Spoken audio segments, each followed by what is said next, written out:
J'avais monté un cabinet de recrutement pendant plus de 15 ans qui a été une magnifique réussite. J'avais plus de 100 salariés. On est en 2008-2009. J'ai perdu 55% de mon chiffre d'affaires en l'espace de 2 mois.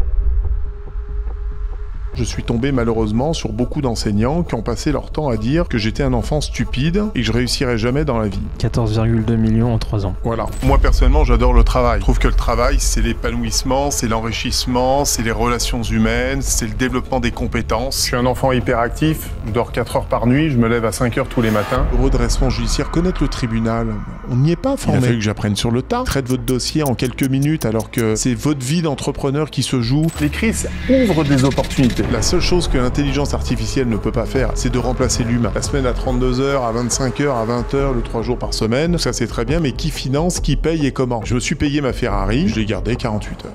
Je m'appelle Louis Debussy. Alors que j'ai à peine 20 ans, j'apprends que je ne pourrai plus jamais marcher. Je comprends alors que je vais devoir gagner de l'argent pour avoir au moins le même niveau d'autonomie que n'importe qui. Je crée ma première société, que je développe jusqu'à 250 salariés, avant de la revendre. Depuis, je suis fasciné par ce qui motive les gens à agir. Être dans l'action, partout, tout le temps. C'est ma devise. C'est pourquoi j'ai créé le podcast Cut the Crap. J'invite des gens passionnants et passionnés. Des personnes dont le regard s'anime quand elles parlent de leur travail, leur passion ou du projet de leur vie. Bref, des gens qui incarnent l'action et la passion. J'aborde leur parcours en leur posant des questions provocatrices et non conventionnelles. C'est ça, Cut the Crap. Bonne écoute.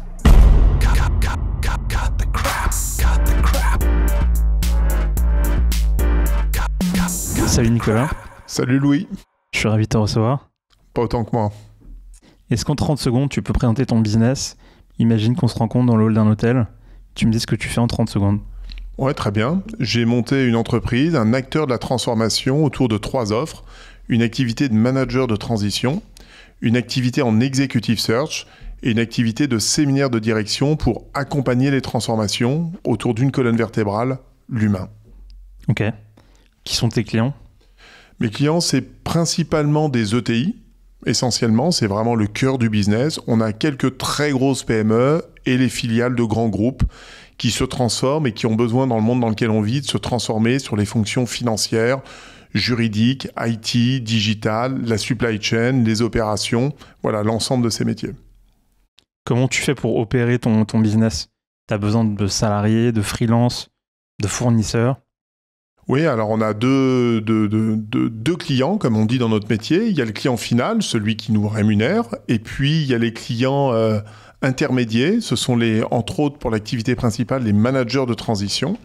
Voilà, et nous, nous faisons le lien entre l'expression d'un besoin, un contexte, un environnement, dont notre objectif est de comprendre justement ce contexte. J'aime bien aller rencontrer le dirigeant, les équipes dirigeantes, comprendre les enjeux à mener pour bien identifier le talent qu'il va falloir mettre à disposition, que ce soit d'ailleurs en CDI ou en tant que manager de transition. Et une fois qu'on a bien identifié le besoin, bien évidemment, on se met à sourcer, à qualifier, à connecter les talents pour ensuite concrétiser d'une manière ou d'une autre, soit en CDI, quand on mène une opération de chasse de tête, soit en management de transition. Donc c'est une mission d'experts, de dirigeants que nous mettons sur des durées à peu près de l'ordre de 11 à 13 mois chez nos clients. Ok. Comment tu fais pour trouver tes clients justement ? Alors les clients, il y a 2 manières. Bon, d'abord, il y a un petit peu le réseau, c'est le privilège d'avoir un peu de cheveux blancs et d'être depuis un peu plus de 29 ans dans les ressources humaines aujourd'hui. Voilà, donc il y a un carnet d'adresses, il y a un historique, il y a un savoir-faire bien évidemment. Et puis on est aussi dans une démarche très, très offensive, dans le bon sens du terme, de prospection. C'est vraiment d'aller dans les secteurs d'activité porteurs en pleine transformation qui ont besoin d'intégrer ces talents pour eux-mêmes accompagner leur transformation et les réussir. Voilà. Donc aujourd'hui, on va beaucoup dans des secteurs, secteurs de l'industrie, de l'aéronautique, de l'aérospatiale, de la défense, qui sont des secteurs en plein développement. On est beaucoup présent dans le secteur du luxe, cosmétique, les laboratoires pharmaceutiques. Les métiers qui se transforment beaucoup, c'est tous les métiers liés à la grande distribution, le monde du retail qui a besoin de se transformer. On en parlait préalablement ensemble dessus. Le textile aujourd'hui est frappé par une crise majeure avec une forte baisse de la consommation et ce sont des modèles qui doivent se transformer, sinon il y a un risque tout simplement de disparaître. Et en fait, notre rôle, c'est vraiment ça, c'est d'accompagner l'ensemble des entreprises dans des crises. Alors, ce ne sont pas forcément des crises financières, hein. Ça peut être des crises de croissance, ça peut être des crises technologiques, liées par exemple à l'intelligence artificielle aujourd'hui, ça peut être lié à tout ce qui tourne autour du RSE, ça peut être des transformations qui sont extrêmement profondes, et c'est ça qui nous anime au quotidien. Donc, imaginons que j'ai une boîte de chaussures. Je t'appelle. Comment ça se passe? Qu'est-ce que tu fais pour moi? Qu'est-ce que tu peux me proposer? Alors, ça va dépendre les sujets, les enjeux, les problématiques. Je perds 10% de mon chiffre d'affaires chaque année. Voilà, donc on va déjà essayer d'analyser et de comprendre pourquoi est-ce qu'on perd. Ça peut être un problème de positionnement produit, ça peut être un problème évidemment tarifaire, ça peut être un problème de logistique, de supply chain, ça peut être un problème d'IT, ça peut être un problème de taille du marché. Il y a plein de manières. Donc ça, généralement, ce sont des cabinets de conseil qui interviennent en amont et qui font toute cette partie audit. Et derrière, on ne peut réussir une transformation que par l'humain, c'est-à-dire d'avoir le meilleur talent au meilleur poste pour conduire la transformation et être en capacité de transformer le modèle économique. Et c'est là où Valumen intervient. On intervient dans cette phase-là. On ne fait pas la partie conseil amont. On est, une fois que le diagnostic est posé... en œuvre. Exact. Nous, on met en œuvre. Voilà. Ouais, j'allais te demander du coup quelle est la différence avec un cabinet de conseil en strat. On ne rentre pas dans la strat. Ouais. On comprend, on analyse la stratégie, évidemment, et derrière, il y a des sujets humains, et ces sujets humains, c'est là où on rentre en action. C'est pour ça que j'avais créé Valumen, hein, c'est vraiment l'association, cette colonne vertébrale des valeurs de l'humain, parce que je pense que une vraie transformation, une transformation qui est réussie, c'est une transformation qui se passe en ayant les meilleurs talents dans son écosystème pour pouvoir mener et exécuter le plan de transformation. D'accord, très bien. Tu peux nous parler un peu du marché sur lequel tu interviens, nous donner un peu des ordres de grandeur, en termes de chiffre d'affaires, en termes de concurrents? Oui. Alors le marché aujourd'hui, la transition, d'abord, il est un peu nouveau en France, même s'il a déjà finalement plus d'une vingtaine d'années. Le marché du management de transition, ça a commencé déjà par les crises industrielles. Voilà. Donc c'est avant les années et pendant les années 2000, les grands acteurs se sont créés à cette période-là. Et à l'époque, on ne faisait que du restructuring dans le secteur de l'industrie. Bon. Depuis, le management de transition a considérablement évolué, notamment au cours des 10 dernières années. On intervient dans le secteur du service, de l'industrie, mais également dans le secteur du public et du parapublic. Voilà. C'est-à-dire même l'État aujourd'hui utilise les compétences du management de transition parce qu'il offre cette agilité. Et comme on est aujourd'hui dans un environnement où le taux de chômage des cadres est inférieur aujourd'hui à 4%, on est sur ce qu'on appelle sur le plein emploi des cadres. Et donc aujourd'hui, si vous voulez avoir le bon talent avec le bon niveau d'agilité, mais surtout disponible immédiatement, le management de transition répond parfaitement finalement aux dispositions du marché. J'ajoute un dernier point qui est quand même essentiel, c'est que quand on analyse la crise sanitaire que l'on a eue et quand on regarde le nombre de crises que l'on a eues depuis maintenant 3-4 ans, ça va évidemment des guerres tragiques aujourd'hui entre la Russie et l'Ukraine, avec évidemment aujourd'hui ce qui se passe aux quatre coins de la planète. On ajoute à ça la crise liée à la consommation, des crises financières à répercussions. Les crises s'enchaînent de manière extrêmement rythmée. Il y a eu la crise des composants qui venait après la crise sanitaire. Et donc, il y a plein de pans de l'économie qui sont durement impactés par cette ou ces crises en général. Et donc, il faut avoir cette agilité pour se transformer vite. Et c'est en ça que le management de transition est une offre extrêmement souple, extrêmement agile et qui permet justement d'accélérer et de réussir ces transformations. Pourquoi toi, tu as créé Valumen? Est-ce que ça part d'une problématique que tu as rencontrée? Et est-ce que tu as commencé par une niche en particulier? Alors, en fait, quand j'ai créé Valumen, j'avais arrêté mes activités. Je me posais la question de repartir dans un projet entrepreneurial et je me suis dit, comment je peux bâtir un nouveau modèle qui soit différenciant de ce que j'ai pu connaître avant? Je rappelle qu'avant, j'avais monté un cabinet de recrutement pendant plus de 15 ans qui a été une magnifique réussite. J'avais plus de 100 salariés. J'avais beaucoup de charges, j'étais très lourd sur le plan administratif, et puis un jour, j'ai connu la crise et la faillite de Lehman Brothers. C'est avec Solic.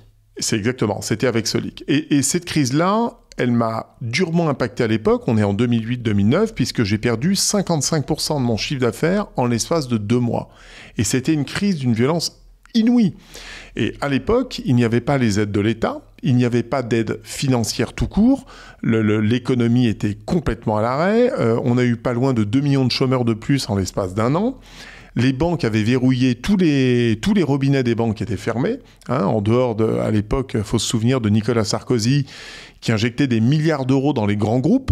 Mais par contre, les patrons de TPE-PME, ils étaient sur le bord de la route et on était en train de mourir tout simplement parce qu'il n'y avait plus de finances. Et sans finances, une entreprise ne vit pas. Et en fait, fort de... Tu avais 100 salariés ? J'avais 100 salariés. Combien de chiffre d'affaires tu faisais ? Je sais pas si tu communiques. À l'époque, on faisait 9,5 millions, un petit 10 millions d'euros de chiffre d'affaires. J'avais une centaine de salariés. Mais pour donner 2 chiffres significatifs, en juin 2008, mon cabinet faisait un peu plus d'1 million de chiffre d'affaires et dégageait 150 000 euros de résultats par mois. En novembre 2008, donc quelques mois après, on faisait 450 000 euros de chiffre d'affaires et on perdait 350 000 euros par mois. Donc la chute a été d'une violence inouïe. On a perdu plus d'1,9 million en tout simplement quelques mois et je n'ai pas eu d'autre choix que le 25 juin 2009 de mettre en redressement judiciaire l'entreprise pour cesser une chance de rebondir. Et en fait, c'est le fruit de cette expérience, c'est tout ce que j'ai vécu, de la crise sanitaire bien évidemment, de ses conséquences sur le plan personnel mais également sur le plan purement professionnel. C'est les licenciements que j'ai connus, c'est les périodes de reclassement, c'est le fait d'avoir des sous-traitants qui parfois menaçaient parce qu'on n'était plus en capacité de les payer. Toutes ces crises que j'ai vécues finalement dans un laps de temps extrêmement court m'ont forgé, m'ont permis d'apprendre de manière accélérée, parce que le redressement judiciaire, connaître le tribunal, on n'y est pas formé. Il a fallu que j'apprenne sur le tas, rencontrer... toutes ces femmes et ces hommes en robe noire qui traitent votre dossier en quelques minutes alors que c'est votre vie d'entrepreneur qui se joue, c'est 13 ans de votre existence, c'est vos salariés et qu'on décide de la vie ou de la mort de votre entreprise en quelques minutes. Tout ça, il a fallu que j'apprenne de manière extrêmement rapide et c'est toute cette expérience-là. Comment tu l'as vécu ça personnellement ? Tu t'es entouré, tu as vécu au contraire, tu as essayé d'endurer... seul, ces moments, t'étais seul associé ? Non, j'avais d'autres associés, mais j'étais le seul dirigeant et mandataire social. Je dirais, ce qui m'a permis de m'en sortir, c'est principalement, la cellule familiale. Quand j'ai la cellule familiale, je parle évidemment de mon épouse, qui est restée fidèle, dans des moments difficiles où moi-même j'étais extrêmement irritable et parfois même très fatigué durant ces périodes-là. Elle a fait preuve d'un courage incroyable, elle a tenu la famille, les enfants, elle est venue même jusqu'à travailler dans l'entreprise pour m'aider, notamment d'ailleurs sur l'aspect social, droit social avec l'inspection du travail, parce que j'ai dû mettre en place le chômage partiel, puis faire des PSE, des licenciements économiques. Bon, et comme elle était juriste de formation, elle m'a considérablement aidé justement durant cette période-là. Il y a aussi mes parents, mes beaux-parents, mes sœurs, tout le monde a été extrêmement solidaire. Et c'est là où on voit l'importance d'être toujours bien entouré, à la fois sur le plan professionnel, mais également sur le plan personnel. Et heureusement que toute la famille était là, parce que ça a été d'une aide extrêmement précieuse, notamment pour passer les moments difficiles et me permettre justement moi-même de me ressourcer, de rebondir et de tenir le cap. Donc juin 2009, redressement judiciaire. Ouais. Quelle est l'issue de... Est-ce que tu trouves un repreneur ? Est-ce que ça part en liquidation ? Alors, ni l'un ni l'autre. On se met en redressement judiciaire. On ouvre ce qu'on appelle une période dite d'observation qui a duré 6 mois. Et j'ai réussi à convaincre le juge de me laisser 6 mois en période d'observation pour me laisser une chance de transformer et de réussir la transformation de Solic. Et on a réussi. J'ai mobilisé tous mes salariés. On a brainstormé pendant une journée. On a lancé 23 initiatives. Sur ces 23 initiatives, il y a eu 21 échecs. Il y a eu 2 succès. Et ces 2 succès ont permis à l'entreprise de dégager un peu plus de 180 000 euros de bénéfices durant les 6 mois, de valider un plan de continuation et à Solic de faire partie de ces 2% des entreprises, c'est-à-dire de sortir de la crise, du redressement judiciaire et de pouvoir revoler de ses propres ailes. D'accord. Et donc ensuite... Solic, tu as gardé combien de temps l'entreprise ? Alors on a continué. Après on est parti dans la deuxième phase du combat. D'abord il a fallu que je me reconstruise un tout petit peu parce que tout ça est arrivé à marche forcée et c'était un peu compliqué. Donc j'ai décidé de faire un bouquin de cette histoire avec un jeune Sciences Po normalien qui était salarié dans mes équipes, que j'ai pris à mes côtés. J'ai proposé qu'on fasse ce bouquin. On a sorti ce petit bouquin qui s'appelait à l'époque « Ma petite entreprise a connu la crise », qui a eu un beau succès. C'est un bouquin qui s'est vendu à plus de 20 000 exemplaires dans toute la France, qui a été lu par beaucoup d'économistes, de chefs d'entreprise, de salariés. Et pourquoi préfacé par Frédéric Beigbeder ? Parce que Frédéric, 1 an avant la crise, avait investi dans mon entreprise et avait versé 1,5 million d'euros. Et 1 an après, il a tout perdu. Donc je suis allé le voir, je lui ai dit écoute Charles, j'ai pas une très très bonne nouvelle, la situation de Solix s'est fortement dégradée, je viens de me mettre en redressement judiciaire. C'est Charles ou Frédéric ? C'est Charles Beigbeder. Ok. Frédéric c'est son frère, l'écrivain. Et Charles c'est l'entrepreneur. C'est l'entrepreneur. Voilà, qui avait monté un fonds. Et Charles Beigbeder, je lui dis écoute, t'as tout perdu, on est en redressement judiciaire, j'en suis sincèrement désolé. Par contre de cette histoire, j'ai décidé d'en faire une force. J'ai décidé d'en faire un bouquin et il me semblait intéressant. Est-ce que tu accepterais de préfacer mon bouquin ? Et Charles m'a dit écoute, tu manques pas de culot parce qu'on vient de perdre 1,5 million dans Solic, voilà. Et en plus de ça, tu me demandes de préfacer ton bouquin. Et il me dit écoute, j'accepte avec grand plaisir. Voilà, tu as été un entrepreneur courageux, tu as eu la franchise de venir me voir, la franchise de me tenir informé. Voilà, ce qui n'est pas le cas de tout le monde. J'apprécie le courage, ça arrive, c'est pas grave, et j'accepte avec plaisir de préfacer ton bouquin. Voilà. Il a réinvesti dans toi ou pas ? Non, parce que j'ai pas eu besoin là. J'ai peut-être pas osé aussi consciemment ou inconsciemment quand même. Voilà, mais là là pour remonter mon nouveau projet entrepreneurial il y a 3 ans et demi, 4 ans. Je me suis entouré de nouveaux actionnaires qui ont investi également dans Valumène et ça a été le début de cette nouvelle aventure. Ok. Et si on revient sur le marché de la management de transition, c'est quoi les critiques qui sont le plus formulées envers ton métier ou ce marché ? Les critiques, je pense que c'est comme dans tout secteur d'activité, c'est-à-dire il y a des acteurs très sérieux dans la profession, il y en a qui le sont un petit peu moins. Comme on est sur un marché qui pèse en gros à peu près 900 millions d'euros aujourd'hui en France, mais par contre qui est en croissance de l'ordre de 10 à 15% par an, c'est un marché... C'est un mix entre quand même un peu du conseil en strat, même si vous ne faites pas l'audit, etc. Mais ça y ressemble un peu, parce que vous mettez en œuvre quand même des... Non ? Non, c'est plus de l'intérim de luxe. Nous, on est dans l'exécution. En même temps, ça ressemble un peu à de la chasse de tête. Parce que vous cherchez des profils. On cherche des talents. La seule différence, c'est que contractuellement, il ne devient pas salarié de l'entreprise.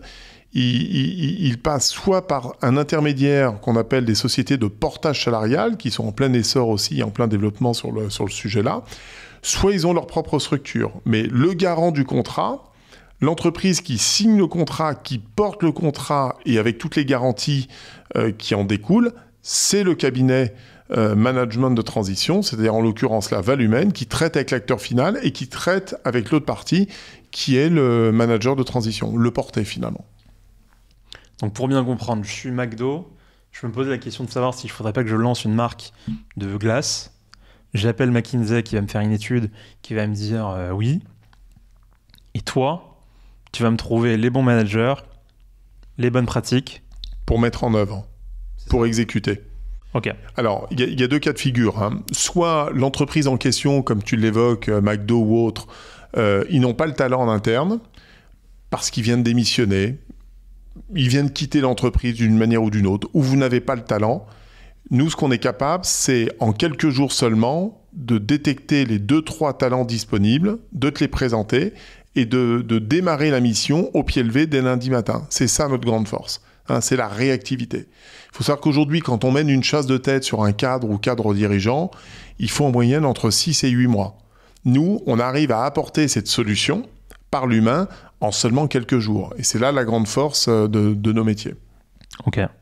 Est-ce que tu implémentes l'IA dans ton business ou pas encore ? Si, alors l'IA, bien sûr que si.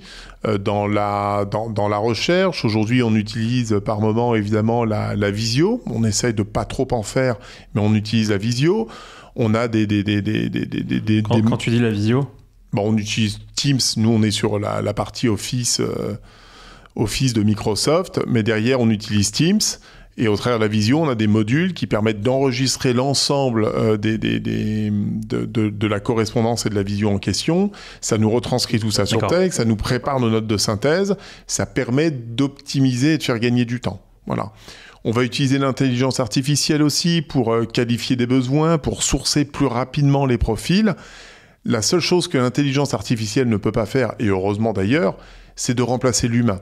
Le succès d'une mission que nous portons chez Valumène aujourd'hui, c'est toujours de trouver le talent et de créer et de s'assurer de l'adéquation entre une personnalité et un environnement et une culture d'entreprise. Voilà. C'est pas parce qu'on va nous demander de sélectionner un CFO pour une entreprise qui fait 150 millions d'euros de chiffre d'affaires, qui est implantée au niveau européen, ça, on va en trouver des dizaines. La vraie question, c'est quelle est la personnalité qu'il va falloir sélectionner pour qu'elle puisse s'intégrer pleinement dans le COMEX et donc mener à bien et avec la plus grande réussite possible cette mission. C'est ça notre rôle et c'est là où Valumène intervient. D'accord. Ok. Si on va sur un volet un peu plus personnel maintenant, bon, j'ai regardé l'origine de ton nom, Doucerin, j'ai pas trouvé. Donc on entend doux, on entend rein, j'ai lu que ça faisait penser à grain, des grains de raisin, quelque chose de plutôt rond, chaleureux, sucré. Est-ce que tu es quelqu'un de doux au quotidien? Ouais, alors c'est très drôle parce que dans une précédente vie, il y a 6 ans maintenant, j'avais pris la fonction de manager de transition sur une fonction de directeur général d'un grand groupe aux Antilles. À l'époque, j'avais 1200 salariés, j'étais dans la grande distribution et je faisais ma tournée des magasins. Et j'ai une directrice de l'un de mes magasins qui me voit et qui me dit « Vous savez, monsieur Doucerin, on aime beaucoup votre nom. » J'ai dit « Ah bon, pourquoi ?» Elle me dit « Parce que vous êtes doux et serein à la fois. » Ah, pas mal. J'ai écouté. Je le prends plutôt comme un compliment. Et c'est le cas ou pas? Doux, oui, je pense être quelqu'un de doux. Maintenant, serein, je dirais pas. Je suis plutôt quelqu'un on va dire, je suis plutôt impulsif. D'abord, il faut savoir que je suis un hyperactif. Je dors à peine 4 heures par nuit. Wow. Je me lève à 5 heures tous les matins. Je me couche à minuit et demi tous les soirs et je me lève à 5 heures tous les matins. T'es pas fatigué? Non. Putain, c'est génial. Non. Donc j'ai beaucoup d'énergie. Ma femme te dira que j'en ai parfois un peu trop, que je les épuise de temps en temps. Voilà. Toujours avoir une idée toutes les 2 secondes. Et c'est un peu pareil dans l'entreprise. Donc on peut pas dire que je sois quelqu'un de très serein. Je pense pas que ce soit la qualité première, entre guillemets, qui me vienne. Non, je suis plutôt extrêmement dynamique, extrêmement réactif, impulsif. Voilà. Et c'est ce qui m'anime au quotidien. Voilà. Moi, j'aime l'action. Voilà. Je suis un homme d'action. D'accord.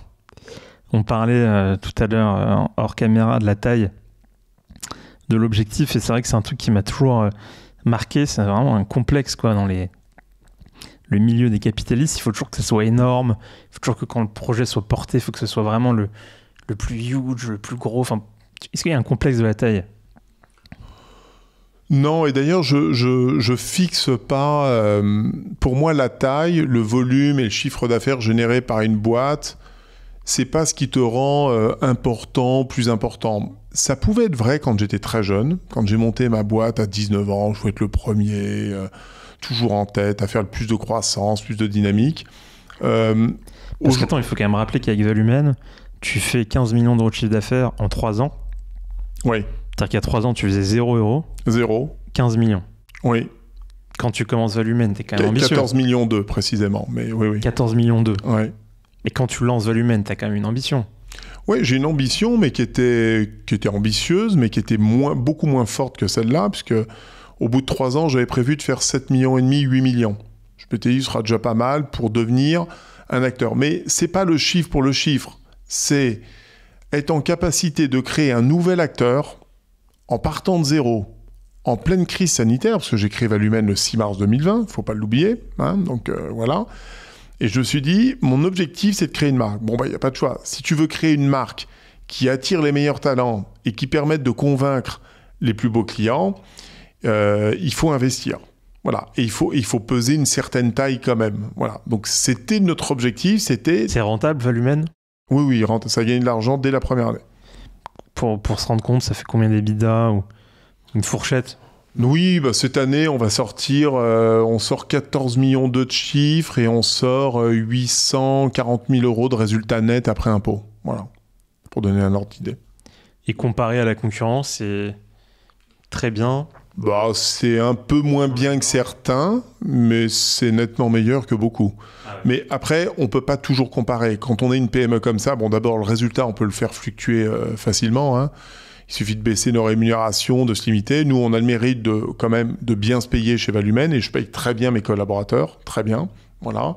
Deuxièmement, on investit beaucoup, énormément, dans l'outil informatique, dans les sites, dans l'intelligence artificielle, dans les bases de données, dans les CRM, dans l'humain, hein, qui est quand même le premier capital auquel on investit, c'est quand même l'humain. Parce que nous, pour produire... C'est quoi Valumène ?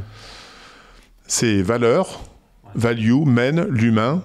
Et puis j'ai fait un peu à la Facebook, on m'avait présenté Value Men, alors je dis ouais c'est pas mal, puis j'ai pris mon stylo, j'ai rayé le E, Value Men, je dis ok ça me plaît. Super.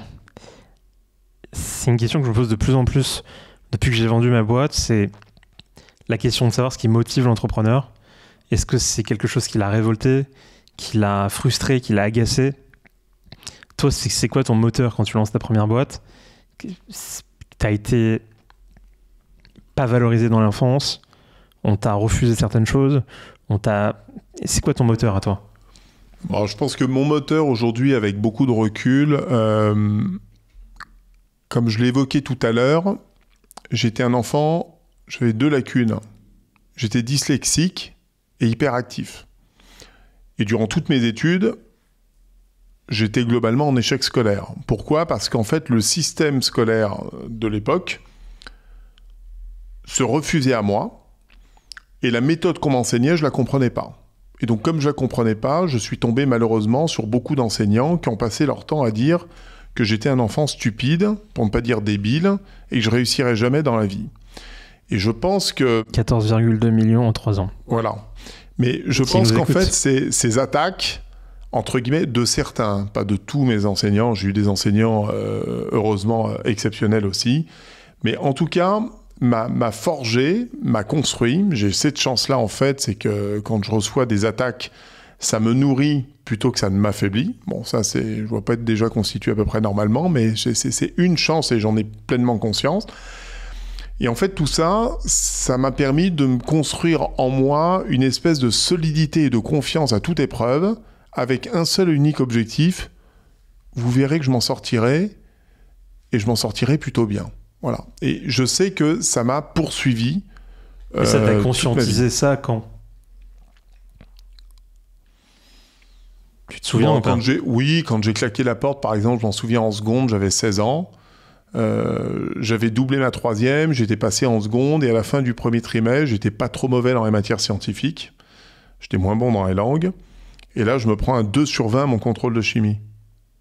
Et là, je vais voir la prof principale. Je lui dis, écoutez, visiblement, l'éducation nationale se refuse à moi. Je me refuse à elle. J'arrête mes études. Et pour moi, ça a été le déclic, j'ai arrêté. J'ai dit, j'arrête de perdre mon temps.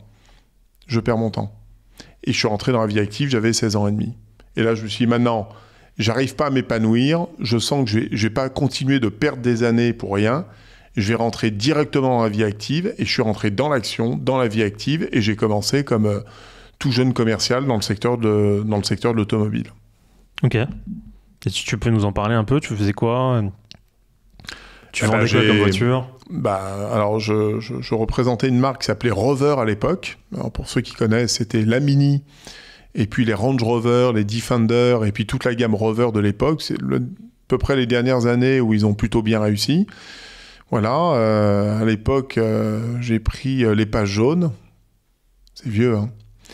Ils recherchaient 2 commerciaux expérimentés de 5 ans de métier. J'ai répondu, j'ai appelé, c'était à Rambouillet. Et je tombe sur un patron qui me dit « Je recherche des commerciaux expérimentés ». J'ai écouté, est-ce que je peux venir voir? Je suis un passionné d'automobile. Et il me dit « Ok ». C'est vrai? Ah oui, ça c'était vrai, j'étais fou de l'auto. Et donc j'arrive à mon entretien, je tombe sur ce patron, je lui raconte un peu ma vie, puis au bout de 6-7 minutes, j'ai fait à peu près illusion. Il me dit « Je peux vous poser une question, vous avez quel âge ?» Je dis « J'ai 16 ans et demi ». Il me dit « Je recherche quelqu'un qui a 5 ans de métier, monsieur ». J'ai écouté. Faites-moi confiance, je connais votre gamme par cœur, je suis un passionné, prenez-moi gratuitement pendant 3 mois et jugez-moi sur pièce, et vous verrez. Et en fait, il a aimé mon culot, et il m'a dit, écoute, je vais te prendre, sauf que je vais pas te prendre gratuitement parce que c'est pas légal. Par contre, tu vas me trouver un contrat de qualif ou d'apprentissage, ça existait déjà à l'époque, et moi j'accepte, je mise sur toi, je te forme et je te prends. Voilà, et ça a été le début de l'aventure. Et 2 ans après, pour la petite histoire, j'étais meilleur vendeur de France sur les 220 concessionnaires Rover au niveau national, où on m'a remis mon diplôme du meilleur vendeur de France au niveau national. Et comme l'avait dit et souligné à l'époque le président de Rover France, il dit c'est quand même la première fois que je remets le diplôme du meilleur vendeur de France à un gamin qui n'a même pas son permis de conduire, comme quoi dans la vie tout est possible. Incroyable. Voilà. Quand je faisais les essais auprès des clients, les clients me demandaient de prendre le volant au début, et je leur disais, écoutez, je suis désolé, parce que j'ai pas mon permis, je vais pas pouvoir, donc je vais me mettre à votre côté, mais je vous laisse prendre le volant directement. Voilà, c'est une petite anecdote, mais c'est drôle. Ah ouais. Et pour se rendre compte, ça représente quoi? Combien de voitures, combien de chiffre d'affaires? À l'époque, c'est très simple. Sur Rambouillet, la part de marché de Rover France, c'était à peu près 2,8%. Hein, donc tout le monde l'aura compris. Hein, sur 100 voitures vendues, il y avait 2,8 Rover à l'époque. Moi, ma part de marché sur ma zone de chalandise, c'était 9,8. Donc, j'en ai 3 fois plus de Rover sur ma zone de chalandise par rapport au réseau national. Magnifique. Voilà. Donc, tu es un excellent vendeur. J'étais pas trop mauvais. C'est quoi un excellent vendeur? C'est quelqu'un qui est empathique ou pas? Est-ce que tu es très observateur? En fait, oui, je pense qu'il y a plusieurs qualités pour être un bon vendeur. Il faut... Mais à la place de l'autre? Voilà. Mais surtout, il faut avoir de l'intelligence intuitive. Et ça, c'est très rare. Il faut être intuitif. Il faut sentir les choses. Ne pas arriver sur un champ de bataille avec une idée préconçue. Être en capacité de s'adapter à son interlocuteur, à sa personnalité, à son temps, à son débit de parole, à ce qu'on arrive à percevoir au travers d'une poignée de main, d'un échange, de quelques phrases.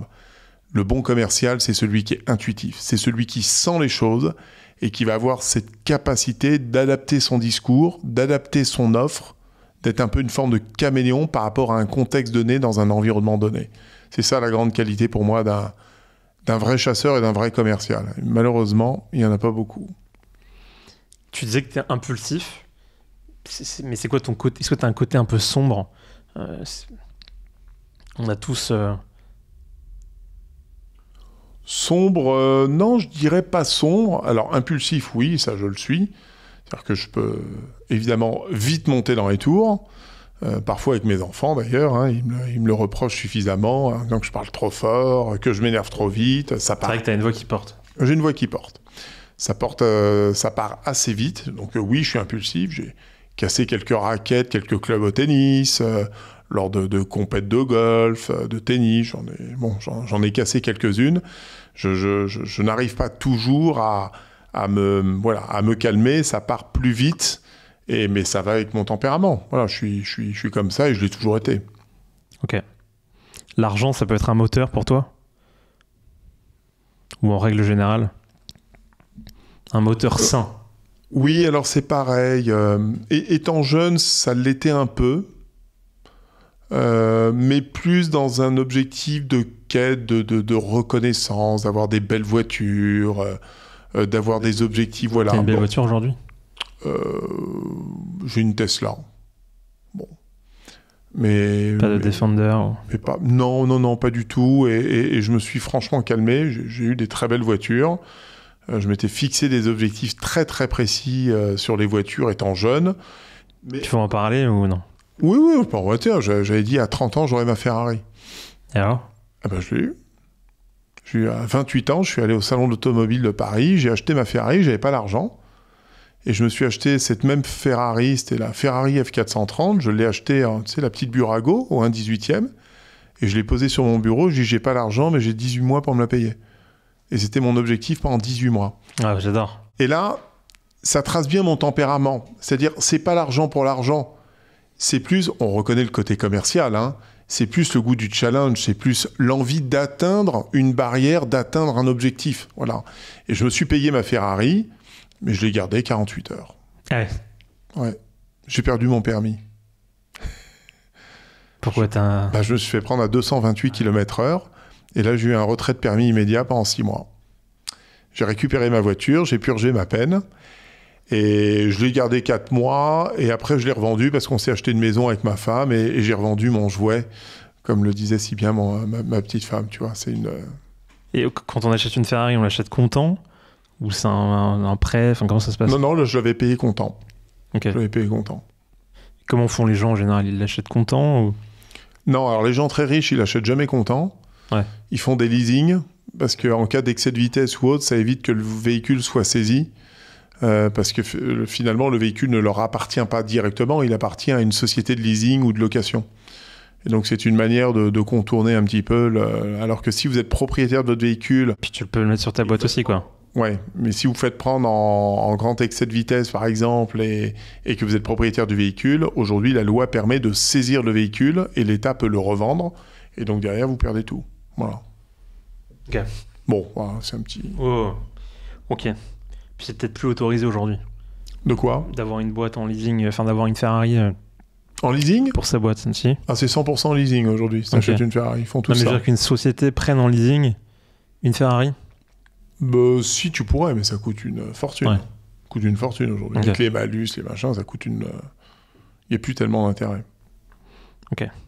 Mais je veux dire, l'administration peut pas te dire vous foutez de notre gueule, c'est pas une voiture de fonction. Non, je crois pas. Bon, de toute façon, personnellement, moi, ça me concerne pas. Mais il faudrait regarder les textes plus précisément. Mais maintenant, c'est assez encadré, c'est beaucoup plus compliqué. Bon. Ok. Est-ce qu'il y a une personne qui t'a inspiré? Ah, j'en ai plein.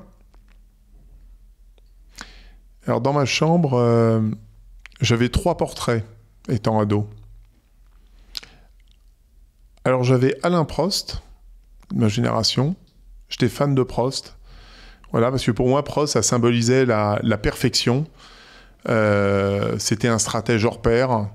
C'était millimétré. Quand il terminait un Grand Prix, il passait 4 heures derrière à analyser toutes les datas déjà à l'époque de son moteur, de la conduite, etc. pour déjà préparer le Grand Prix de l'année prochaine. Il faisait tout le circuit en courant pour observer chaque virage, chaque défaut. Voilà, il ne laissait rien au hasard et ce qui le caractérisait, c'était vraiment, on l'appelait le professeur, c'était vraiment son professionnalisme d'être toujours à la limite, mais sans jamais franchir cette limite. Voilà, contrairement à Ayrton Senna qui était peut-être plus fou, plus funambule, plus risqueur en quelque sorte et qui a terminé de manière tragique. Mais voilà, moi c'est ce que j'admirais profondément chez Alain Prost. Le deuxième portrait que j'avais dans la chambre, parce que je suis un fan d'histoire, c'est Napoléon Bonaparte. Voilà. Je suis un grand fan de l'Empire, de Bonaparte, et ce que j'ai toujours aimé chez Bonaparte, c'est le petit Corse venu du Nil, venu de rien, quasiment rien à l'époque, et d'avoir conquis le monde en l'espace de 15 ans, avec des rêves, certains diront de folie, mais en tout cas des rêves de grandeur. D'ailleurs, c'est l'un des titres de mon chapitre, d'ailleurs, c'est un petit clin d'œil à Bonaparte, qui s'appelle, le chapitre numéro 3 s'appelle « Les rêves de grandeur », chacun à son niveau, hein, bien sûr. En tout cas, c'était les miens de l'époque. Et voilà, moi, ce que j'aime bien, c'est l'idée de pouvoir partir de rien et finalement de pouvoir dépasser toutes les frontières. C'est pour ça que d'un autre côté, j'adore des profils aussi comme Elon Musk, par exemple, voilà, qui est très controversé, mais qui est un génie absolu, voilà, qui est capable de créer SpaceX de zéro, où on le traite de fou et de barge en disant qu'il réussira jamais, parce qu'il s'attaque à Ariane Espace et à la NASA, et lui dit si, moi je vais monter, et c'est moi qui vais dominer le monde, et aujourd'hui c'est lui qui domine. Ariane Espace envoie 5 fusées cette année, SpaceX, c'est 200 tirs cette année, et sur certaines journées, il envoie 3 fusées en même temps, quoi, qui réatterrissent sur son même socle, alors qu'il y a 17 ans, ça n'existait même pas, quoi. Voilà. Bon, c'est ça que j'aimais bien. Et puis le troisième, alors c'est très différent, c'était Michael Jackson, voilà, parce que j'étais un grand fan de Michael Jackson. Voilà, mais un peu pour les mêmes raisons. C'est vraiment le petit enfant black venu dans les quartiers populaires de Chicago, parti de rien, avec un don hors du commun, et qui finalement est devenu la plus grande star au monde, en partant de zéro et de rien, et d'avoir ce petit gamin, voilà, qui a tout surclassé sur son passage. Bon voilà, c'était les 3 portraits que j'avais dans ma chambre. D'accord. Est-ce que ça veut dire que comme Musk, tu dors à l'usine, dans tes bureaux? Non. Pas jusque-là. Non, je dors pas à l'usine, je me drogue pas, j'ai ma femme, j'ai mes 4 enfants. Comment t'organises tes journées? Donc tu te lèves à 4h30 tous les matins? Non, 5h. 5h le matin, je me réveille à 5h, c'est très simple, je prends ma douche, je me prépare, à 5h45, je quitte le domicile, je prends ma voiture et j'arrive au bureau entre 6h et 6h15 tous les matins. Ok. Et là, je travaille pendant 2h30 où je suis tranquille, j'ai pas un salarié, j'ai pas un bruit, j'ai pas de téléphone, j'organise, je structure, je prépare ma journée, ma semaine. Et puis, je me laisse ces temps de réflexion, soit pour travailler un peu sur les réseaux sociaux, soit pour lire des articles, soit pour écouter des podcasts. Voilà, en tout cas, apprendre, observer et essayer d'utiliser ce qui peut m'être utile dans le cadre de la stratégie et le développement de ma propre entreprise. Ok. Tu sais, nos auditeurs, c'est des gens qui sont soit entrepreneurs, soit dirigeants, soit dans l'action, ou en tout cas qui cherchent à passer à l'action. C'est quoi ton conseil, toi, pour trouver dans quoi on est bon, trouver sa passion? Tu vois, moi, ce qui me plaît, c'est de savoir comment est-ce qu'on pousse les gens à passer à l'action, quoi. Alors ça, c'est une très bonne question. Et d'ailleurs, c'est un peu ce que j'enseigne quand je vais apporter mon témoignage, d'ailleurs, dans les écoles. Mais quand je parle d'école, je parle parfois même des jeunes. Je parle parfois des élèves qui sont en seconde, en troisième. Je leur dis toujours, testez un maximum de choses. Testez. Alors, ça peut être dans le sport. Quand on me dit « je suis pas sportif », oui d'accord, t'es pas sportif. Des sports, il y en a des dizaines, des centaines. Il y a des sports individuels, des sports collectifs. Déjà, c'est très différent. Entre jouer au foot, jouer au tennis, faire une partie de golf ou faire de la natation, ça n'a rien à voir. Bon, donc il n'y a pas des gens qui sont bons ou moins bons. Il faut juste trouver le sport qui nous corresponde le mieux, quand on peut, bien évidemment. Le deuxième sujet, c'est pareil dans les activités extra-professionnelles. Il y en a qui sont faits pour être manuels. Ça peut être, je sais pas, la cuisine, la maçonnerie, forger, découper, couper, sculpter, tout ce qu'on veut. Il y en a qui sont beaucoup plus intellectuels, qui vont s'épanouir, par exemple, dans des activités comme les échecs, par exemple, la stratégie, les jeux de rôle, bon voilà. Il y en a, ça va être la culture. Bon, ils vont s'intéresser, ils vont aller amuser.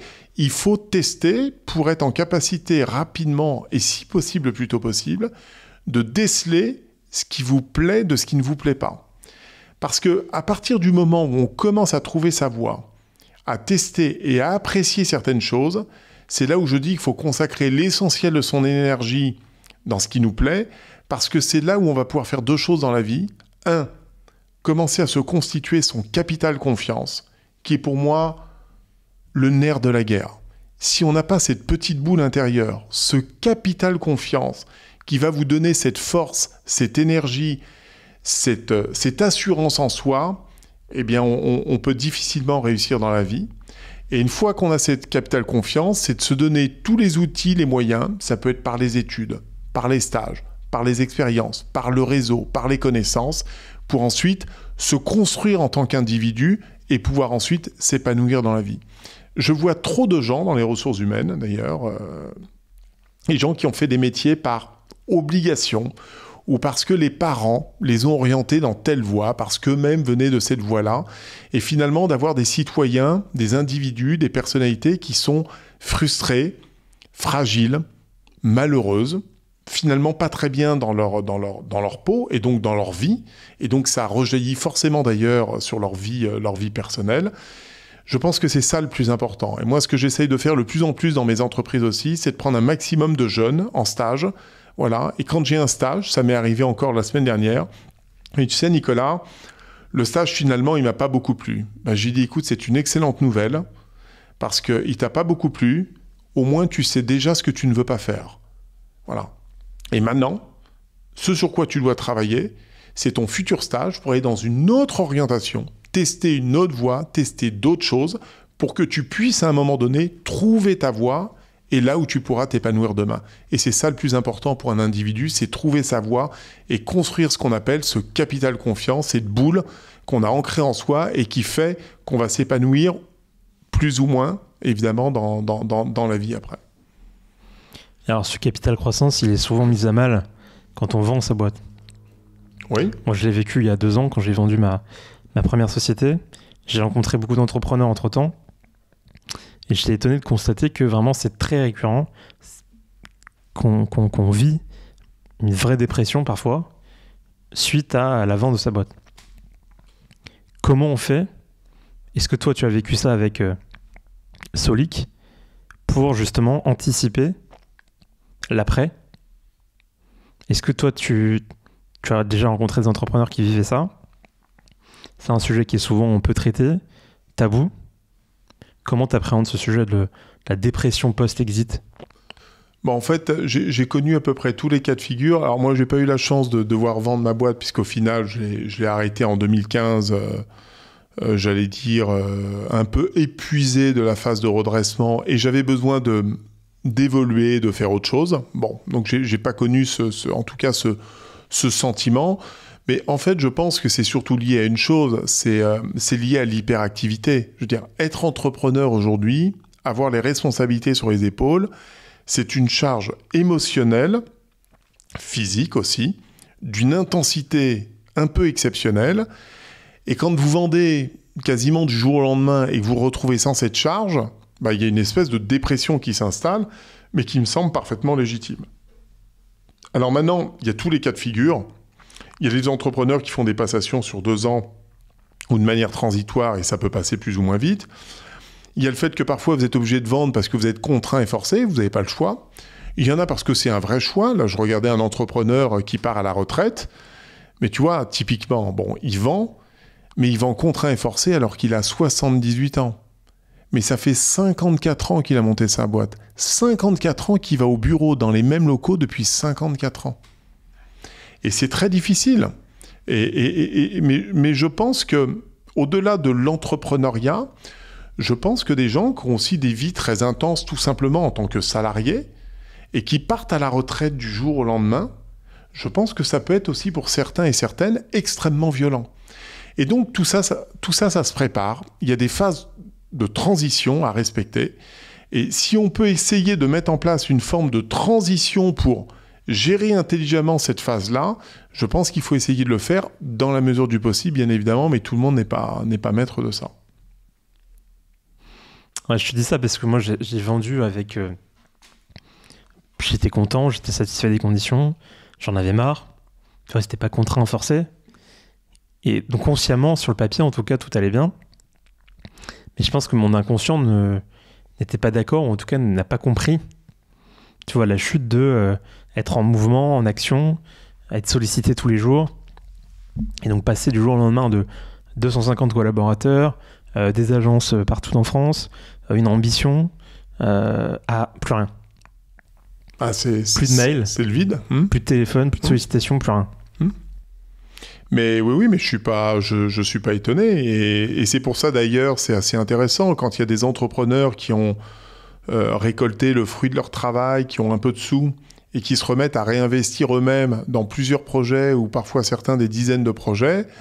Bah, c'est bien parce qu'il y a toujours ce feu en soi, cette envie de se nourrir intellectuellement, d'investir, de conseiller, et finalement d'occuper ces journées. Parce que parfois, c'est même une fuite. Mais moi, j'ai pas peur de le dire. Parfois, c'est une fuite. Moi, je trouve qu'on s'épanouit énormément par le travail. Je pense qu'il n'y a pas plus riche quasiment que le travail. Quand je vois certains tenir des discours en se disant « il faut arrêter de travailler, il faut travailler le moins possible, etc. » Moi, je pense que le travail est une force incroyable.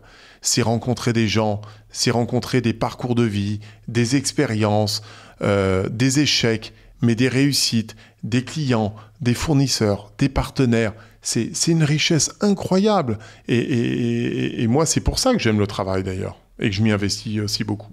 Bon, parfois, il faut savoir aussi respecter son équilibre de vie privée, ses enfants quand on a la chance d'en avoir aussi, et sa famille au sens, et amis au sens général du terme, bien sûr. Mais qu'est-ce que vont faire les gens, Nicolas, selon toi, quand l'IA et la technologie feront qu'on peut bosser qu'une fois par semaine? Bon, ça, j'y crois pas du tout. Non? Non. Parce qu'on y va quand même, 32 heures par semaine, Alors, 4 jours par semaine. Oui, enfin, en tout cas pas avec le modèle économique et social français, parce que ça va pas tenir très longtemps. Aujourd'hui, avec une dette de 3200 milliards d'euros, des déficits abyssaux, un vieillissement de la population, aujourd'hui, ça va pas durer très longtemps. Hein. Il y a quand même une limite sur le plan financier. Donc, la semaine à 32 heures, à 25 heures, à 20 heures, le 3 jours par semaine, tout ça c'est très bien, mais qui finance, qui paye et comment? Et c'est tout le problème que l'on rencontre aujourd'hui. C'est-à-dire que d'un côté, on évoque ces sujets-là, mais de l'autre côté, ce sont les mêmes qui se plaignent en disant « on est mal payé, le travail ne rémunère pas assez, je gagne 2500 € bruts, il me reste 1800 € par mois et j'arrive pas à m'en sortir. » Ah ben oui les amis, mais vous avez 5 semaines de congé, 15 jours de RTT, 12 jours d'arrêt de maladie en moyenne par an et par salarié. Il faut se rendre compte de ce que ça coûte. Vous avez les ponts, il y a la retraite, il y a une limite à tout ça. Ouais. Et on est dans un environnement extrêmement concurrentiel avec des pays émergents qui continuent de croître, de se développer. Je parle de la Chine, je parle de l'Asie, je parle même des États-Unis qui continuent de croître bien plus vite d'ailleurs que ne le fait aujourd'hui l'Europe et en l'occurrence la France. Donc je ne crois pas à tout ça, je crois qu'on va vivre un bouleversement incroyable. L'intelligence artificielle va clairement détruire des dizaines, des centaines de milliers d'emplois, c'est indéniable. Il y a des métiers de traducteur par exemple, ça n'a plus existé, c'est fini, c'est terminé. Mais il y a plein d'autres nouveaux métiers qui vont se créer à côté de ça. Et ça va être encore à nous de devoir s'adapter, se former, et utiliser l'intelligence artificielle, ce pourquoi elle est faite. C'est-à-dire que le 100% intelligence artificielle, j'automatise tout, je traite tout, etc. Non. Moi, si je vois dans nos métiers, le côté émotionnel, la mesure de l'intelligence intuitive, la capacité de présenter un talent et que sa personnalité puisse correspondre à un environnement, une culture d'entreprise chez un client donné. C'est pas l'intelligence artificielle qui va pouvoir faire ça. Et c'est là où il faut pouvoir associer les deux. Donc oui, pour automatiser, gagner du temps, fiabiliser, améliorer la qualité au niveau général sur un certain nombre de tâches et d'outils, oui. Mais attention de ne pas supprimer l'humain à tout va, parce que la plus grande richesse dans les hommes, c'est quand même notre capacité à nouer des relations, à partager, à véhiculer. Et je pense que trop d'excès, trop de technologie, trop de smartphones vont faire qu'on va revenir, je pense aussi, dans un laps de temps assez court, à des relations beaucoup plus saines. Moi, je rigole toujours quand je vois dans un TGV ou un avion de jeunes qui attendent qu'une chose, c'est de créer une relation amoureuse et qui sont sur leur smartphone à leur écrire, à faire leur TikTok, leur biril ou à communiquer, etc. Il y a un moment donné, tu coupes ton portable, tu discutes avec ta voisine ou ton voisin d'à côté, tu t'apercevras que parfois ça peut être sympathique, quoi. Alors que les jeunes d'aujourd'hui, je parle, hein, j'ai une fille de 10 ans, de 14 ans, j'ai un fils de 20 ans et une fille de 22 ans, donc je suis en plein dedans. Il y a un moment donné, quand je vois qu'ils sont en conflit avec un copain ou une copine pour les histoires, ils sont en train d'essayer de résoudre ça par message interposé. Tu as publié telle photo, tu as mis tel message. Il y a un moment, stoppez, allez vous prendre un verre, mettez-vous dans un bar, allez discuter, dialoguer, vous verrez que ce sera bien plus efficace. Ouais. Bon, ça n'empêche pas de se foutre sur la gueule aussi, en vrai. Ça n'empêche pas de se foutre sur la gueule, en vrai aussi, je te l'accorde. Bon, super. Si on parle un peu d'argent, c'est quoi, toi, la plus grande démonstration d'opulence que tu as pu rencontrer, hormis la Ferrari à 30 ans? Oh, c'est... Chez toi ou chez des entrepreneurs, des connaissances, des rencontres? Bah, chez moi, ça n'a pas été, j'allais dire, ça n'a pas été au-delà. Maintenant, après, on a tous les images d'entrepreneurs ou de stars, par exemple, avec des trains de vie parfois un peu délirants dans un monde où on parle d'écologie, Tu as déjà pris un jet, par exemple? Moi, personnellement, non, j'ai pas pris de jet, non. J'ai jamais pris de jet. Tu penses quoi le fait de taxer ou en tout cas de fortement réglementer l'utilisation, le recours au jet? Ça, c'est un vaste sujet. C'est-à-dire qu'aujourd'hui, là, on rentre dans le domaine de l'écologie. Bon, je veux dire, c'est un fait.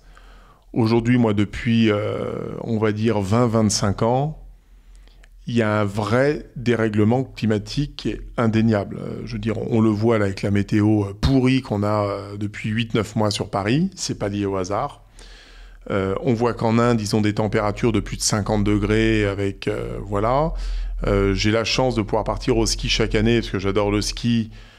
Cette année, sur des stations à 1800 mètres d'altitude, d'une semaine à une autre, ils sont passés de -7 à plus 18 degrés et ça n'a pas arrêté de changer pendant 3 mois avec des quantités de neige astronomiques, des trompes d'eau 48 heures après, et puis à nouveau de la neige, etc.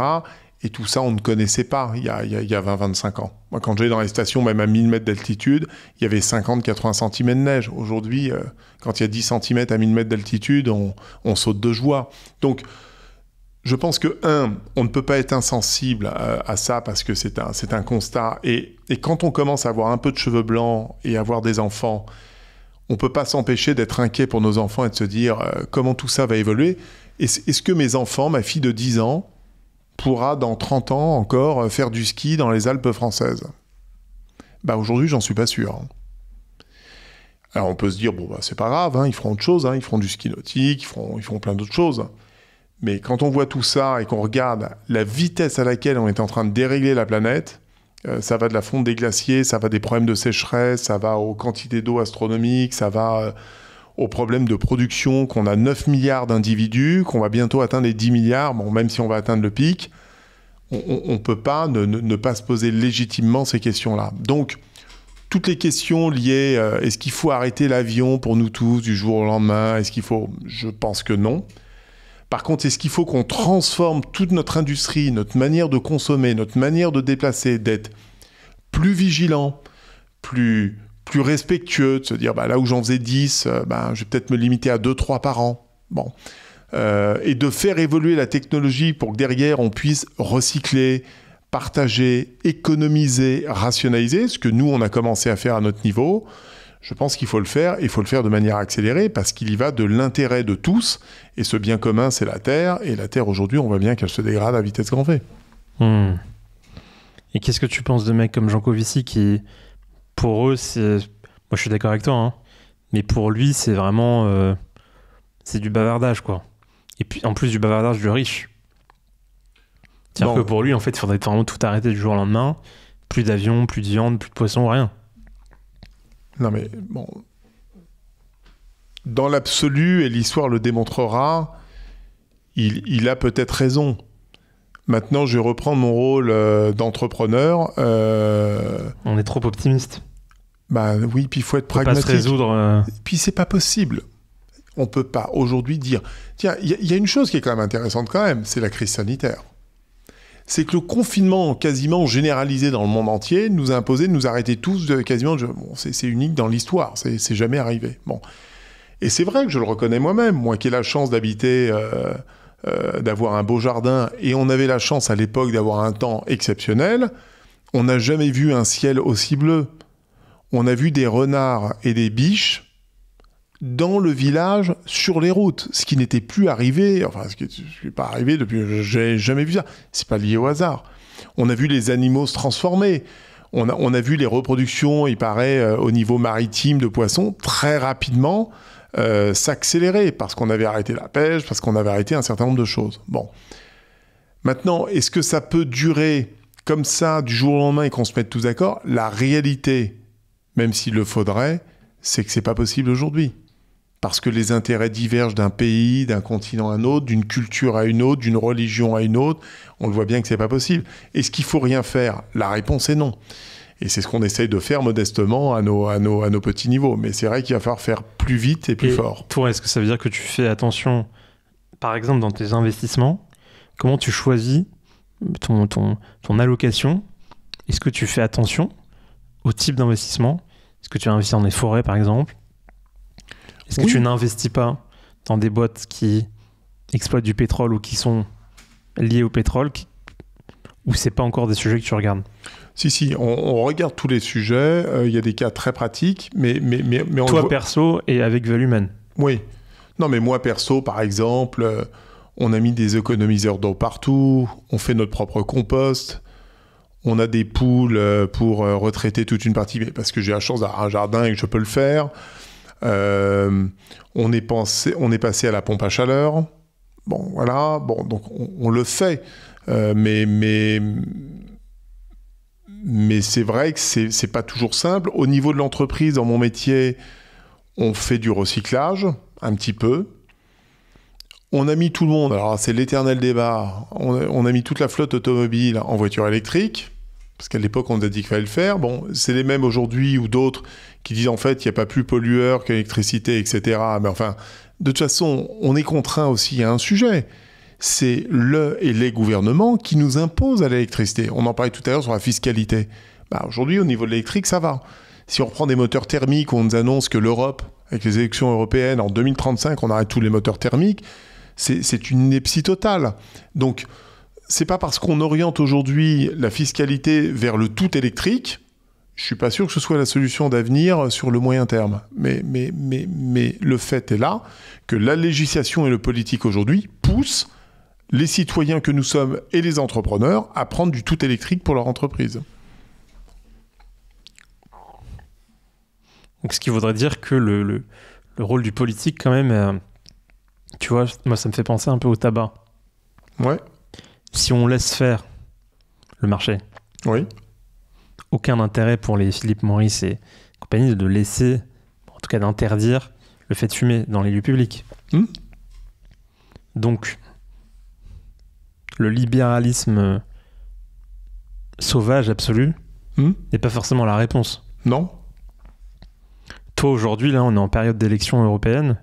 Est-ce qu'il y a un candidat qui, selon toi, correspond le mieux, combine en tout cas, à la fois des valeurs qui nous sont chères à toi et moi, de liberté, d'entreprise, et justement qui tient en compte toutes ces mutations de la société, que ce soit avec l'IA, que ce soit avec l'écologie. Est-ce que toi, aujourd'hui, tu arrives à identifier un candidat en particulier ou un mouvement, ou est-ce que tu as l'impression qu'on est... qu'il n'y a plus de parti, qu'il n'y a plus de camp, plus de droite ni de gauche? Non, aujourd'hui, si on me demande de m'identifier, on va dire, pleinement et avec beaucoup de conviction à une femme ou à un homme... Je te pose cette question, si tu veux qu'on n'en parle pas. Non, je sais pas. C'est pas forcément l'idée de faire la politique dans ce podcast, mais l'idée... ça m'est venu comme ça, donc. Non, mais l'idée, non, je ne l'ai pas aujourd'hui, j'ai pas un idéal. Maintenant, après, il faut faire des choix... on ira voter, mais la réponse est non, parce que les enjeux... Alors, ce qui est compliqué en plus avec les élections européennes, c'est que dans les débats, et pour m'intéresser beaucoup à la politique, il y a tous les débats, j'écoute tous les débats, de tout parti, toute tendance, plus intellectuellement. Le problème, c'est qu'il y a un mélange et une confusion des genres qui est sans nom. C'est-à-dire qu'on mélange la politique nationale, enfin c'est limite s'il faut pas faire, si on va pas voter pour mettre Emmanuel Macron dehors. Là, on parle d'élections européennes. Bon, voilà. Et de temps en temps, dans les débats, on mélange la politique nationale avec l'Europe, où on fait des européennes un combat au niveau national. Et c'est là où c'est très dangereux, parce que finalement, ça perd complètement le citoyen, et finalement, ça désintéresse le plus grand nombre. Alors, c'est quand même un élément essentiel. Mais est-ce qu'ils prennent... Non, moi, le principal défaut, pour répondre un peu à ta question quand même, que je vois dans les politiques aujourd'hui, moi, ce qui me met hors de moi, c'est la vision court-termiste de nos politiques. C'est-à-dire qu'ils ont une vision limité à leur mandat, en gros limité à 5 ans, schématiquement, à peu près. Or là, les enjeux dont on parle, c'est des enjeux à 50 ans, 60 ans. La politique sur le nucléaire, l'indépendance énergétique, le nucléaire, le décarboné, c'est un projet d'investissement à 60 ans, c'est pas un projet à 5 ans. Voilà. Et on le voit au niveau de, aussi bien sur l'éducation, la récupération d'énergie, sur toute cette transformation de notre société. Moi, ce qui me chagrine profondément et qui m'inquiète, c'est cette vision court-termiste de nos politiques. Mais est-ce que c'est pas finalement notre système de démocratie qui impose un peu finalement d'avoir cette vision court-termiste? Sans doute. D'accord. Moi, j'avais une question à te poser sur le recrutement. Donc moi, tu sais, j'avais une boîte où on faisait du recrutement Ouais. de personnel soignant. Mais de façon générale, quand on recrute, il y a une question qui se pose souvent, c'est quand il y a un doute, il n'y a pas de doute. Enfin, c'est pas une question, c'est une affirmation, on a un adage. Comment on définit le doute? Toi, c'est ton métier de recruter des gens. Oui, c'est mon métier, mais alors je partage complètement. C'est-à-dire, quand j'ai un doute, je recrute pas. Mais c'est quoi un doute? Un doute, c'est quand tu, sur des critères essentiels, qui est lié à la fonction, au périmètre occupé, tu te poses un certain nombre de questions où tu n'as pas été totalement rassuré, ou ton interlocuteur ne t'a pas rassuré ou apporté les réponses qui sont censées t'enlever ce doute-là. Quand on doute, moi, c'est un peu comme dans une période d'essai. Hein. Je fais rarement de renouvellement de période d'essai. Jamais, rarement. Et j'ai toujours remarqué une chose, c'est qu'à chaque fois que j'ai renouvelé une période d'essai, j'ai toujours rompu après. D'accord. Parce que j'avais du doute. T'as essayé de dégager des tendances, ou en tout cas de définir un peu scientifiquement ce que c'était que le doute. Alors, non, alors pas du tout. Moi, je suis très dans l'intuition. Ouais. Et moi aussi, mais ça me pose problème. Pourquoi? Parce que j'aimerais bien un peu processer cette méthode, tu vois. Mais non, tu peux pas, c'est toute la richesse de l'humain.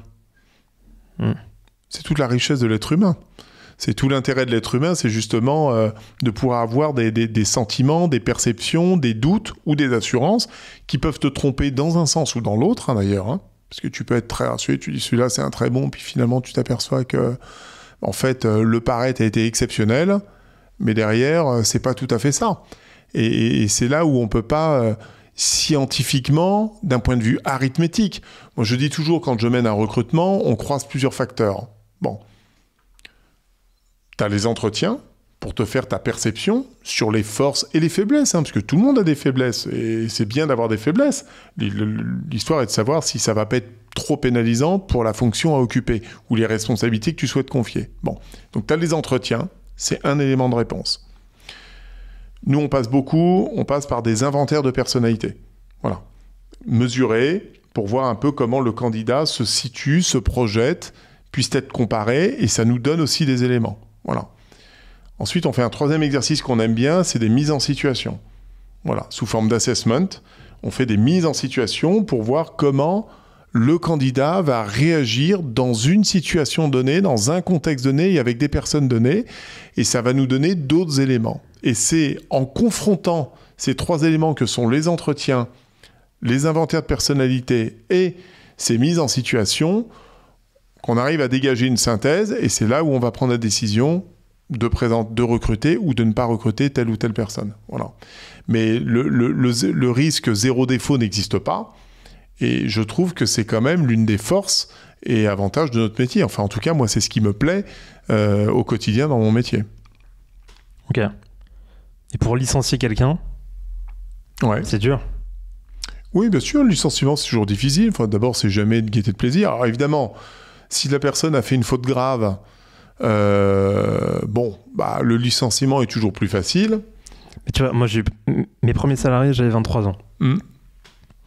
Personne ne m'a jamais appris comment recruter, comment licencier. Bah non. Il y a des règles, il y a des bonnes pratiques. Mais ça, c'est rarement enseigné à l'école. Parfois dans les livres. Ouais. Enfin, entre la théorie et la pratique, il y a une petite différence quand même. Ouais. Donc c'est toi qui le fais, toi, aujourd'hui, encore ? Quand ça m'arrive, oui.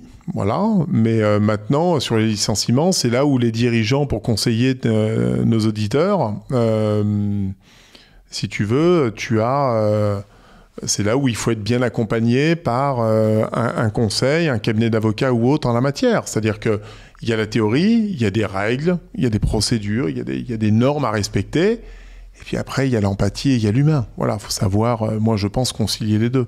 Comme je dis, c'est jamais l'avocat qui paye à la fin ou qui subit les conséquences d'un mauvais licenciement. Voilà, et il faut toujours concilier les deux.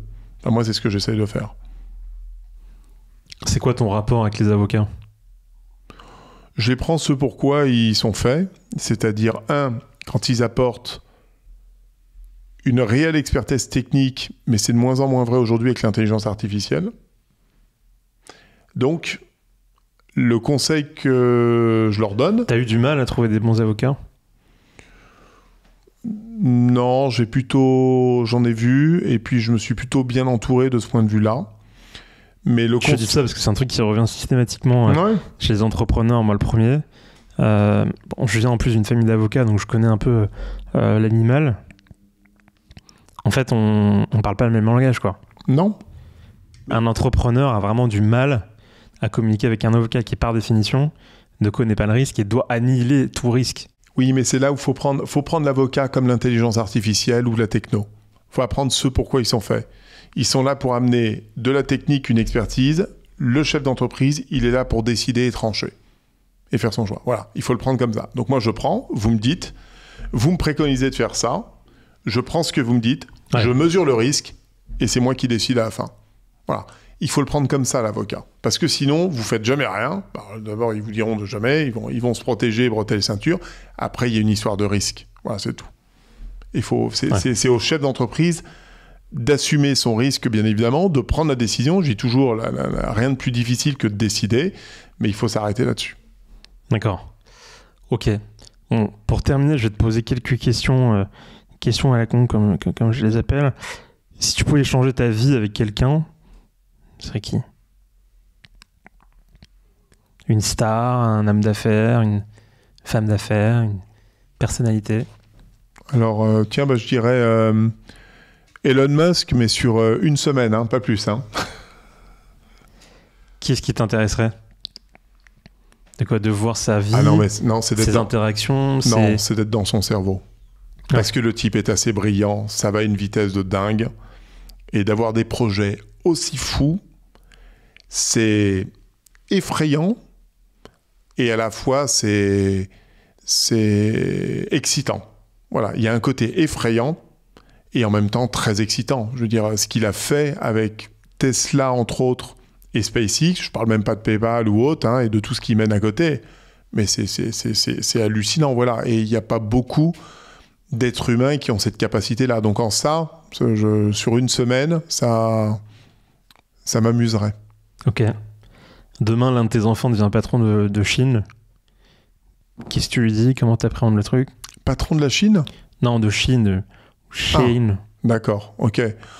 Qui vient d'annoncer qu'il lançait, je crois, une plateforme de seconde main aux États-Unis d'abord. Ouais, seconde main, ouais. Bah écoute, bon, d'abord génial, mais au vu de ce qu'ils font, si tu veux, là, on n'y est pas encore là. Ma fille qui est en 3e année de sage-femme. Ouais. Mon fils qui est dans le sport et l'événementiel.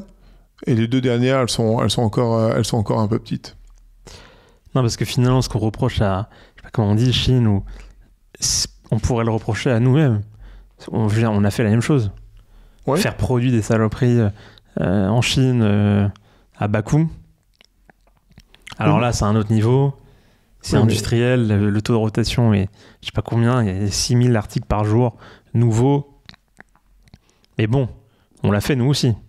Peut-être pas autant, mais c'était le même principe. De toute façon, tu sais, on l'évoquait hors antenne tout à l'heure, 3% des vêtements produits en France sont français, 3%, le reste, c'est étranger. Et c'est la Chine, c'est l'Inde. Mais pourquoi Chine, c'est le diable ? Et pourquoi nous, ce qu'on a fait, c'était pas... Enfin, on a fait des saloperies aussi, tu vois. Pourquoi critiquer autant ? Pourquoi il y a une telle haine envers cette boîte ? Parce que je pense qu'il y a... D'abord, c'est culturel. Je dis pas que c'est bien et qu'il faut cautionner. Non, mais moi non plus. Je continue, mais bon, j'essaie quand même d'avoir une approche assez juste et de pas dire « Ah, c'est salopard de Chinois ». Bon, bah, nous, on a fait un peu pareil, les gars, et c'était encore pire. On faisait bosser les mecs gratos, bon. Ou presque. Oui, alors la réponse qu'ils vont te dire, bah oui, mais c'était une autre époque, c'était... Oui, bon, voilà. Et au demeurant, c'est vrai, je pense qu'il ne faut pas comparer les années, notamment si on vient sur les sujets comme, par exemple, l'esclavage. C'est comme dire aujourd'hui... non, moi, je pensais même pas à ça. Je pensais, tu vois, dans les années 90-2000, produire des jeans en masse en Chine, au Vietnam. Oui. Bon, enfin, tu vois, j'ai toujours été... Bon. Mais tu sais comme moi, avec nos smartphones pour nos batteries, etc., il paraît qu'il y a des milliers de gamins de 5 et 6 ans qui travaillent dans ces mines à ciel ouvert pour nous permettre d'avoir nos smartphones aujourd'hui. Et beaucoup ferment les yeux aujourd'hui. C'est des vrais sujets, hein. C'est des vrais sujets. Et pourtant, on peut pas s'en passer parce que sans ça, on est rien. Mais la réalité fait que on le subit tous, hein. Toi, c'est quoi tes objectifs là d'ici 10 ans? Tu veux faire quoi de Valumène? Tu veux revendre? Tu veux en créer un empire? Tu disais tout à l'heure que tu voulais devenir la référence, un nouvel acteur de référence. Oui, alors ça non, un empire, non. Créer un nouvel acteur de référence, allez, si j'avais un rêve, c'est que Valumène, dans les 10 ans, devienne le Hermès des ressources humaines. Voilà. Joli. J'aimerais bien ça. Tu fais comme les sportifs, tu fais des affirmations, tu projettes là où tu veux être dans 5 ans, un an, 6 mois. Oui, pour moi, oui. Pour mes équipes, un peu moins. Je fais des choses de manière un peu plus concrète. Moi, j'aime bien me fixer des limites un peu élevées. Et peu importe si tu les atteins ou pas. Voilà, comme je dis, c'est ce que je dis à mes collaborateurs. On l'évoquait au début de notre interview. Il y a 2 ans, notre objectif, c'était de passer la barre des 10 millions d'euros. Bon. Mais comme j'ai dit à tous mes collaborateurs, c'est pas parce que je vais faire 9 millions 4 ou 10 millions 2, c'est ce qu'on a fait, que je vais être plus heureux à la fin de l'année. Ça change rien pour moi. C'est le challenge qui me plaît, c'est de franchir la barre des 10 millions. Ça m'amuse. Voilà, on aurait terminé à 9 millions 7, je dirais, bon, c'est quand même bête, c'est quand même con, on est au pied du truc. Mais c'est pas ce qui définit mon bonheur. Ce qui définit mon bonheur, et c'est pas simple, hein, c'est que mes collaborateurs, ils viennent chaque matin avec le sourire aux lèvres, développent leurs compétences, se font plaisir au travail, parce que comme je leur dis, vous passez 2/3 de votre vie à travailler. Donc l'objectif, c'est que vous preniez quand même un max de plaisir au travail et qu'on puisse apporter une vraie qualité et un vrai service à nos clients. Voilà. Moi, c'est ça qui me guide au quotidien. Et je me dis, si on arrive à faire ça, on arrive à créer en tout cas un écosystème extrêmement favorable. Et c'est en tout cas ce que je répète en permanence et j'essaye de m'imposer à moi et à mes équipes. Voilà. Ok. En synthèse, quel conseil tu donnes à nos auditeurs pour vivre une vie intense, riche? Montez votre projet entrepreneurial en France, vous allez voir, c'est très intense. Je suis pas sûr que l'intensité soit au même plaisir partout. Non, on a énormément d'avantages, heureusement. Parfois, tu te dis, les mecs ont construit les plateformes dans leur cave ou quoi. Là, récemment, j'étais en train de faire une formalité pour l'une de mes boîtes sur le guichet unique. Ouais. Je me suis dit, putain, c'est dingue. Enfin, ils ont mis en place un truc qui concentre toutes les autres. Impossible. Non. Mais l'autre fois, j'ai voulu monter une entreprise. Donc, tu remplis... Il faut passer par France Connect. Oui, mais... Non, par France Connect Plus. Non, par INPI Connect. Non, on comprend plus rien et ça marche pas. Ouais. Et l'autre fois, c'était très drôle, pour créer la société, j'ai rempli l'ensemble, pour les greffes, le formulaire sur Internet. Ils ont quand même bien progressé. T'envoies le truc, je reçois mon cabis, 10 jours après, je dis, putain, super rapide, 10 jours après... T'es allé sur le site d'Infogreffe. Ouais. Je reçois mon extrait cabis, et là, je vois une erreur sur ma date de naissance. Au lieu de mettre 9 mars 76, ils avaient mis le 3-09 76. Je me suis dit, j'ai pas pu me planter sur le truc, donc qu'est-ce que je fais? Je retourne, je vérifie. Pas une erreur. Donc, j'appelle les greffes. J'ai dit, écoutez, madame, je comprends pas. J'ai rempli mon formulaire, il est nickel. Le cabis que je viens de recevoir, il y a une faute, donc il est pas valable.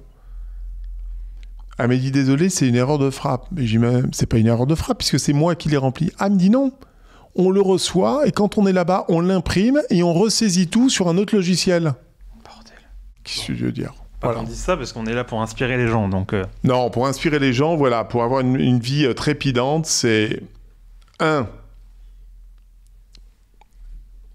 Trouver le projet qui va vous motiver, mais avec vos tripes, avec votre cœur. Réunissez tous les ingrédients. Comment on fait? Ah ben, il faut tester, c'est tout ce que j'ai dit au début. Il faut tester des expériences, il faut regarder là où vous êtes.